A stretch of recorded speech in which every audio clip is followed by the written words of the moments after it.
Hi, Dirce and Milana and everybody else on Fireside that I can't see. Hello, everyone on Instagram. Good to have you here. Welcome to a new Love Your Love Muscle session. I'm Seb, founder of the Transformational Meditation Group, where we do meditation techniques and self-regulation techniques to change people's lives, to change your own life, to change other people's lives. And yeah, we use meditation not only to relax and for ourselves, but to create a new state of being and thereby attracting new possibilities in our lives. Today's theme of the Love Your Love Muscle show is about highly sensitive people, and maybe you are such a person yourself. I always had I had some trouble with that when people came to me to my meditation sessions and were all like, "Oh, I'm highly sensitive, this and that, and can you help me? Can meditation help coping with that high sensitivity?" And it does. You can do that. It gives you possibility to give that sensory sensitivity. You actually have a better place to make more sense of things. Um, at the same time, you also have to recognize that it's not a diagnosis or anything like that. It's just the way you are. It's a personality trait, as psychologists say.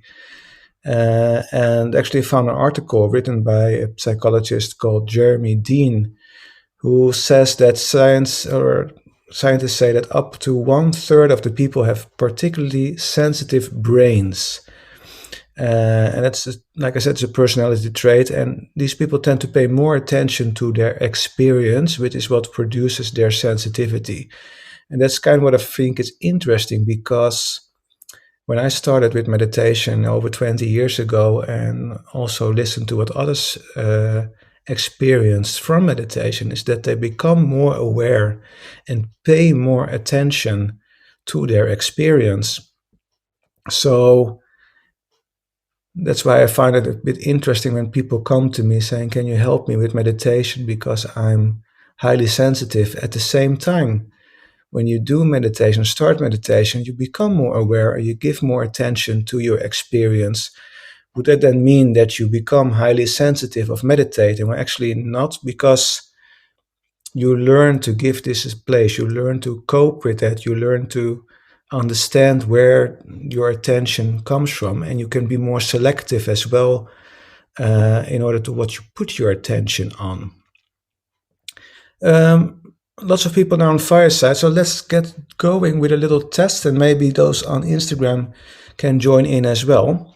Um, if you look on Fireside and your react button, you can choose several reactions there. That the three that are there by default, those make a sound. So that's nice if you can, for example, if I say something, I will go through a list of statements, and if you agree with that statement, if that statement rings a bell for you, hit the clap button, for example, or any other of those three buttons that you see in your screen or on your screen that give a sound. So let's do that. And for those on Instagram, give a thumbs up, for example, if you agree, or if those statements I'm going to call out now ring a bell for you. So let's just do a little test. These statements come from the highly sensitive person test. Psychologists put that together. And I will also talk a little bit about some of them, actually, when they don't apply to meditation, or actually when meditation helps with that kind of sensitivity. So let's get started. So I'm going to call out a statement and hit one of those buttons on Fireside that give a sound. And those on Instagram, just hit a thumbs up button or anything like that, or type yes or whatever. So let's start. I'm easily overwhelmed by strong sensory input. Well, that's a general one. I would say yes to that. If you agree, hit the button, clap button.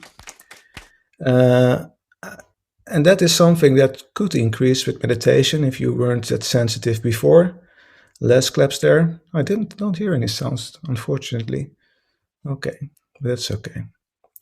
Um, but yeah, that's the thing you can do, and actually give a place when you do meditation.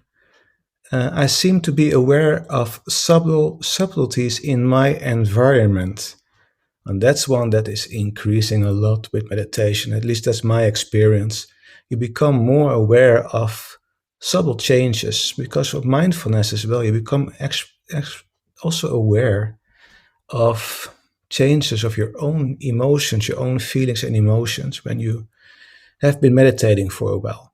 And that's a positive thing, I think, because when you get become more aware of those subtle changes, you can do something with them. You can acknowledge them. You can use them to your advantage. Especially when you try to manifest things, you can become more aware of certain patterns, and that will guide you into saying, "Okay, I'm on the right path," or "I'm on the wrong path. I have to change something more." Another one that also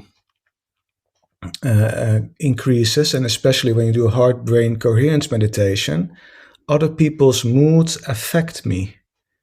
I would say when it comes to meditation, it won't affect you, but you become more aware of them. And again, you can give it a place because you know where it's coming from and why it is happening. I tend to be very sensitive to pain. That could apply if you are highly sensitive. Not sure if you can, if it's something that increases when you meditate, but you can definitely uh, give pain a place when you practice meditation. So if you have chronic pain, for example, meditation can help relieve that pain slightly, if not fully. So here meditation works the other way around. Um, Another thing that I often hear is that people find themselves needing to withdraw during busy days into bed or into darkened room or any place where they can have some privacy and relieve some from stimulation. So the sense basically that there's so much going on around you that you feel you need to withdraw and make sure you get less of those stimulations. That's something that highly sensitive people notice. Meditation can actually help coping with that situation where you can be more yourself and feel more comfortable amidst of a lot of stimulation from, for example, stress or a lot of things happening around you. Let me see. There's a long list. Let me take a few that are more obvious. I have a rich, complex inner life. Also, something that people say that are highly sensitive. You find it, agree with that? You might be sensitive. Also, here, yeah, when meditating, you become more aware of your inner life and not necessarily find it complex, but become more acquainted with it. So, here, meditation can help actually again. I am made uncomfortable by loud noises. That's something highly sensitive people say. I am deeply moved by the arts or music. Attaching a feeling and emotion to something you see or experience is something that can increase with meditation, and not in a bothersome way, I should say, but something you can, again, you can find a place for it.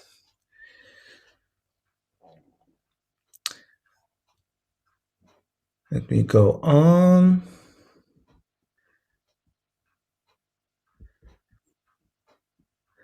I get rattled when I have a lot to do in a short amount of time, or I am annoyed when people try to get me to do many things at once.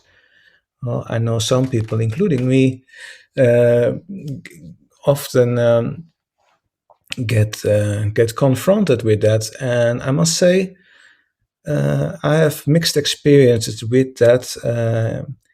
if you be annoyed, if you are annoyed by it, again, I I get annoyed as well by it, even if I've been meditating a lot. Uh, but I don't. Well, I choose a sensitive or a sensible reaction to it. It's more like how would you react to it? Being annoyed by something, why not? I mean, it's not forbidden. Uh, so be annoyed if it annoys you, but give it a place.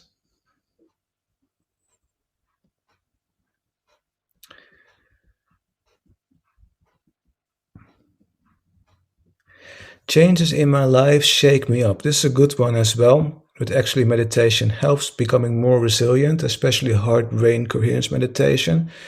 The again here, the world can change several times per minute around you, and you can still stand strong and have an overview and feel some sort of control over the situation, feeling wise. So here, if you experience this as a highly sensitive person, heart-brain coherence meditation can actually help you quite a lot with this, to cope with this. It will not go away. Your life will always change around you, nevertheless, and you can get into periods where this happens often and can become annoying as well. But at least you can give it a place and you can deal with it and cope with it in a more sensible way. Um, I find it unpleasant to have a lot going on at once. Well, that comes back to other statements like things going on around you, a lot of stimuli around you. Um, and another one, I am bothered by intense stimuli. It's more of the same, this list actually. Another one which I find quite interesting is when I was a child, my parents or teachers seemed to see me as sensitive or shy. That's kind of, I find it interesting when people around you do that, like they give you a label and kind of intensifies and anchors that label on you as well. And we have to be careful with that because it actually can hurt people. Uh, I found it also very interesting when, for example, my eldest son got diagnosed with dyslexia. I mean, you have dyslexia, but it doesn't, I said to him, it doesn't mean you have to act like it. I mean, it just means that you have to practice some more, that have to use more time reading and writing before it becomes second nature to you. And that helped him a lot when we said that, and he got another view on what dyslexia actually means for him. It just means that he has to practice more, use more time. And now he is one of the better students in class when it comes to writing. He has a beautiful handwriting, writes perfectly, and actually he ditched his computer and just wants to write by hand. He finds that more pleasant actually. So yeah, again, the way we treat things, the way we cope with things, the way we see things helps a lot. Um, so if you found that list interesting, the statements, and if a lot of those statements rang a bell to you, then, well, you might be highly sensitive. But again, psychologists call this sensory processing sensitivity. And it's not a diagnosis, it's nothing bad, it's just the way you are. It is a personality trait.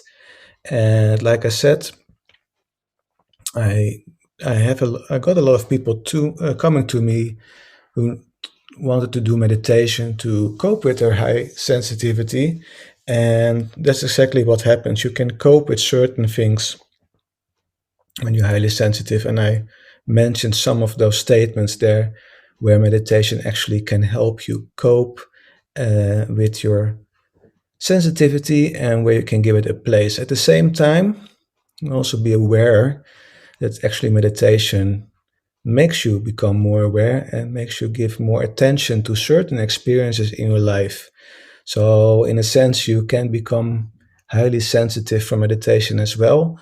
But again, it is how you treat it, how you deal with it, is your perspective on it. And many people that do meditation and They don't even say I become highly sensitive. They say I become more aware. I expanded my awareness. I take in more information and I use that information to my advantage. And I think that's what we should do with people that say they're highly sensitive as well. Turn that high sensitivity into something positive, something you can use to your advantage in everyday life. All right. Comments, questions, put them in the chat.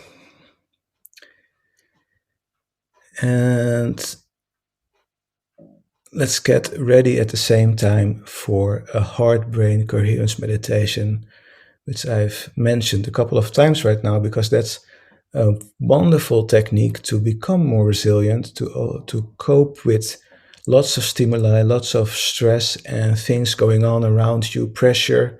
It really helped me a lot. And it helped me, especially when I changed from my work at the hospital to IT work, where the pressure was on all the time and over longer periods of time, even now. And I started even teaching my colleagues this heart brain coherence technique, as it is taught in large companies, schools, hospitals as well, on the emergency department, for example, or the ICU, and everywhere where there's a lot of stress and where people have to make good decisions. This technique is pretty awesome. Also, athletes and performance use it to get ready for their performances, for their athletic performances, for their performances on stage. They do heart brain coherence and visualize their performance going well. Uh, so, yeah, a great technique. Many of you are familiar with it. Some of you might not be familiar with it, so it will be the first time. Just follow along. There's nothing strange I'm going to say except for one thing. I'm going to ask you to breathe through your heart, which of course is not physically possible. But when you imagine breathing through your heart, you put some kind of special focus on your heart, which makes your heart rhythm variation become very, very harmonious and stable and coherent. Well, not stable, but coherent. And that, again, balances your nervous system.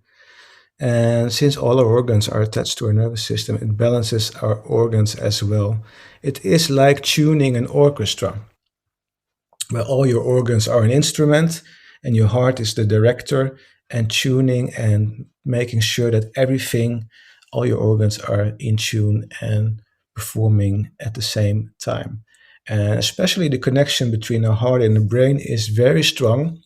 And the effect of heart brain coherence technique, of course, therefore it's called heart brain coherence, is very, very good for the connection between our heart and our brain, which is my life's purpose, I have noticed. I said it last Saturday as well when I had my meditation here in town with my group. I said that's my life purpose, to teach people how to reconnect their heart to their brain and live a fuller life and become more intuitive as well, which corresponds with becoming more sensitive to certain things. Let's get started. Find a comfortable position. Make sure you have good enough support. Let's center ourselves first, just quickly, by taking a nice deep inhale through your nose and exhale through your mouth. Lower your shoulders, loosen your jaw, close your eyes. And again, take a nice deep inhale through your nose. Exhale through your mouth. Feel yourself getting centered. Let the day go. Just settle down, find that place you want to be. Breathe normally. And then try to breathe a little slower and a little deeper than usual. A little slower and a little deeper as usual.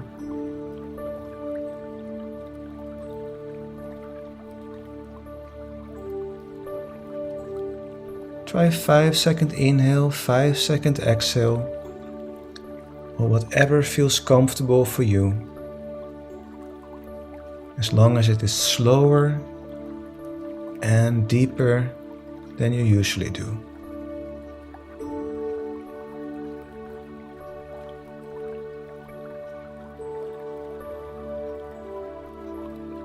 And now notice where in your body you feel your breath the most. Become more aware and focus on that point in your body where you feel your breath the most. This can be in your nose, back of your throat, or maybe you feel your breath the most in your chest or in your tummy. Just notice where you feel your breath the most.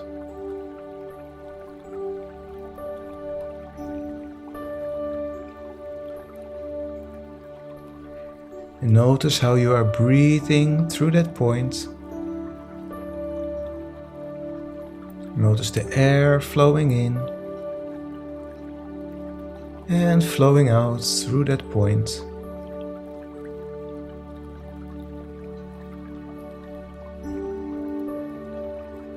Just follow your breath for a minute or so.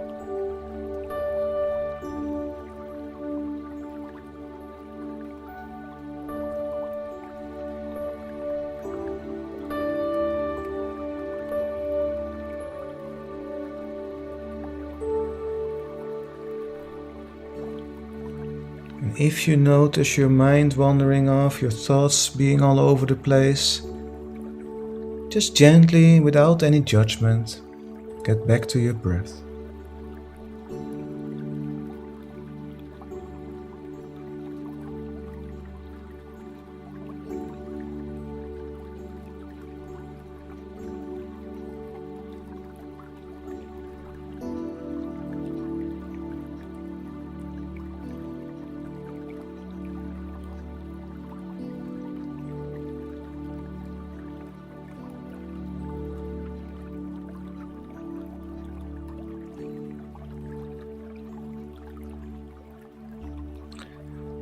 Very good. Now move your awareness.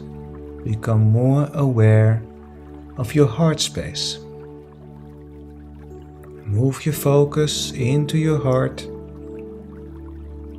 And you can help by putting your hand on your chest right there where your heart is.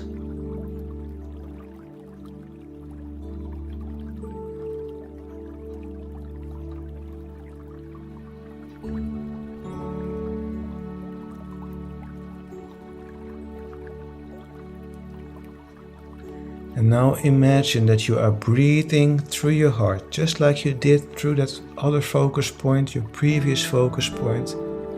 Imagine now breathing through your heart. Just imagine.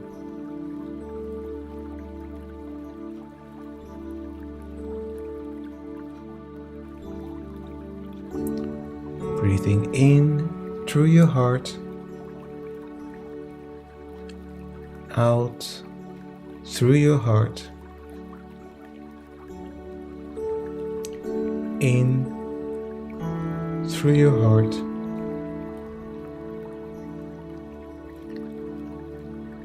and out through your heart.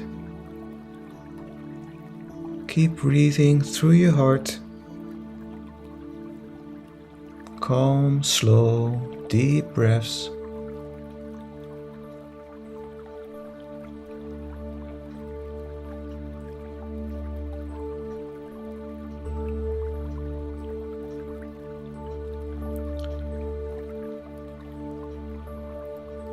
Breathing through your heart like this gives that heart coherence, that heart rate variation that is very balanced.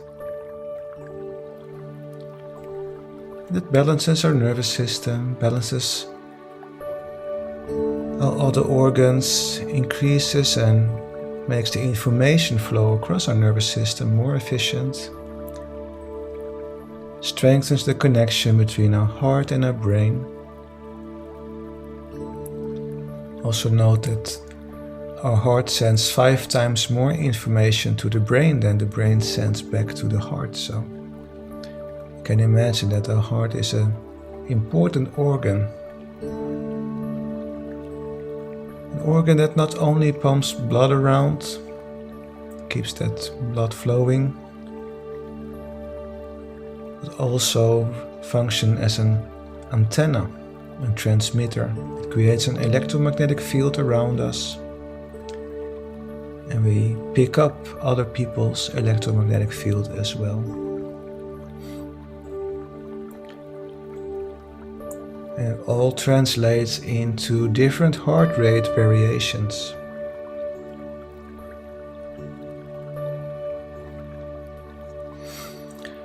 And those signals go again to our brain, and our brain tries to process that.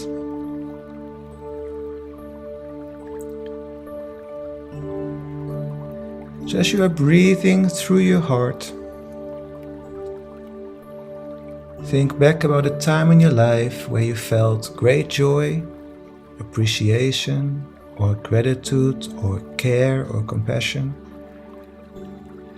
So continue breathing through your heart as you think back about a time in your life where you felt joy, appreciation, gratitude, care, or compassion. This could be anything. This could be something from today, the weather, grateful for the weather, for example. This could be something from last week when you made a walk in nature and looked out over the landscape and appreciated the landscape, the view so much. This could be the care you feel for a loved one, a friend, or a pet. So just think about a time in your life where you felt great joy, gratitude, care, compassion.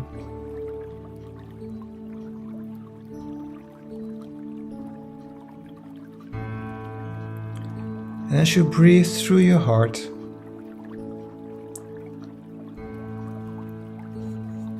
relive that moment one more time inside of you as if it is happening right now.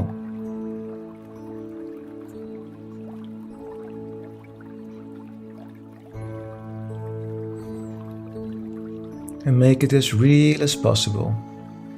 And not only imagine it and seeing it happening in front of you, try to be there. Make it as real as possible. Try to be there with all the feelings and emotions attached to it. Experience that moment as if it is happening right now while you breathe through your heart.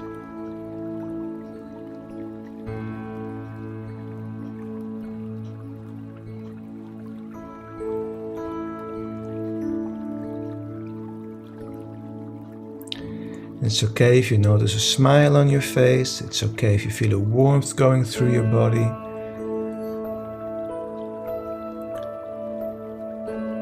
It's just your body reacting to that inner experience. Our body doesn't know the difference between an inner experience or an outer experience. It reacts in the same way. And actually it's the outer experience creating an inner experience for us, but our body then reacts to. So make that experience your inner experience, that feeling of joy, appreciation, gratitude, care, compassion. Make it as real as possible as you breathe through your heart.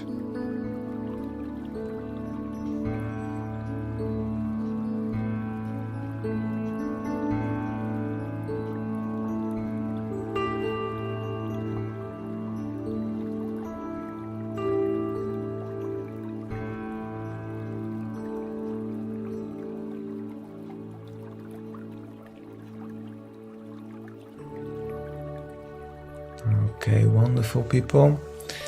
Now let's slowly get back to the present moment. We can do that by noticing the room you are in,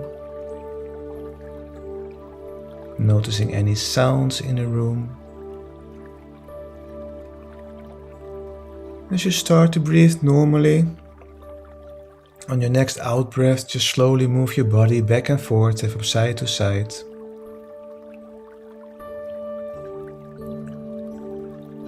Wiggle with your fingers and toes as you get more aware of the present moment, more awake. And when you are ready, open your eyes. Welcome back. Welcome back.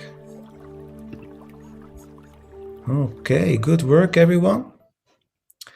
So, our classic, our standard heart-brain coherence meditation for those that have joined some sessions before. Been a while since we last time did it, I guess. Though we do always heart-focused meditation, so it's always based on the heart-brain coherence. But yeah, this is something that not only, like I said in the start, it's not only makes you better at coping with things you are highly sensitive for, but it also, in some ways, makes you more sensitive to certain situations because it makes you more aware of things, more aware of your experience. However, doing it in this way makes you also more capable of coping with it and dealing with it and giving it a place instead of becoming anxious about it or seeing it as a problem. Actually, you're going to see it as a gift, as a superpower that you can use to your advantage. So, I hope you enjoyed this session about highly sensitive people. And I hope to see you back very soon on Thursday. Then it's only on Fireside. Then we have our session called Just Meditate, where we just come together, relax, and have a nice group meditation session where you can ask questions. If you have struggled with some meditations techniques, you can ask questions there. Otherwise, we just do a fun, simple meditation technique, not only heart brain coherence, but other things as well. If you have suggestions or certain themes you want to take up, you can also contact me outside of these sessions and I'll bring it up in during the sessions. And if you're not on Fireside and you only want to be on Instagram and nothing else, then I'll be back again on Monday with another session of Love Your Love Muscle.